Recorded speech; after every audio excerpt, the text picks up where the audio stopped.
These artistic works of Buddhists interpreting Christianity is based on a missiological principle which is the contrary of the traditional missiology. In the traditional missiology, the church tells the Buddhist who Christ is. We do the opposite. We ask the Buddhists who Christ is. They tell us who Christ is, and in that dialogue, we not only know who Christ is for them, but also who Christ is for us in Asia.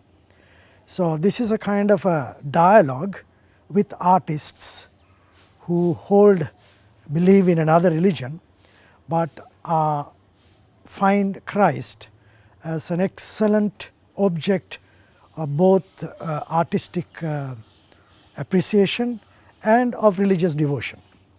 So all these people who have made these depictions of Christ either in murals, in clay or in paintings have given us a message that if we want to speak of Christ even among ourselves, there is a language to be used, and these Buddhists have given us the language.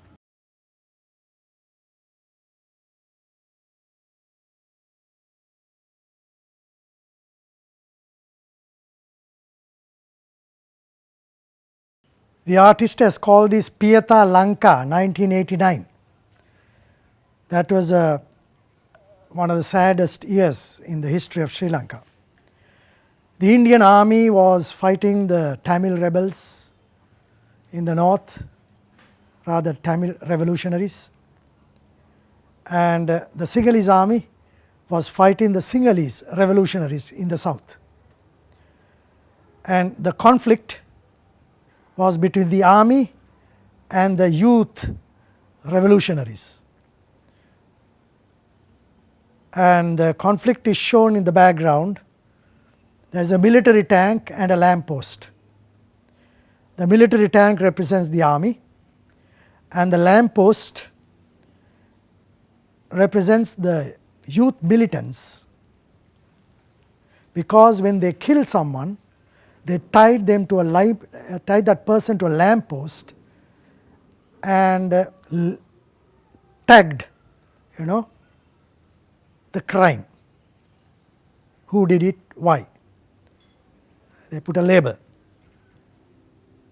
So the lamppost became the symbol of the insurrection both in the north by the Tamils and the Sinhala youth JVP on the south. This is the background, the conflict before which he presents in the shape of Mother Lanka the youth dying in her arms, and sees in them Jesus in the arms of Mary. It's again a Christian interpretation of that event. He doesn't care who killed whom, they are dead. They are victims of something, and they are in the arms of Mary, Mother Lanka. But there is a little punch to this. This lamppost is formed in the form of a cobra. If you see here, the cobra joins. The reason is, in Buddhist tradition, cobra is an evil force, no doubt about it. Buddha tamed the evil force, and cobra hooded during rain, below him, raised him up from the water, and with his hood covered him. Which means this evil force, if it is tamed, can serve us. So here the artist is trying to give a deep message. If you give the just demands of these youth in the north and the south, instead of killing them, you tame them, and this force can become a help to Sri Lanka. But a military government can never be tamed. It will always be like that. And of course, student from one of these areas of conflict came and said it is very significant that the military tank is pointing towards the chapel.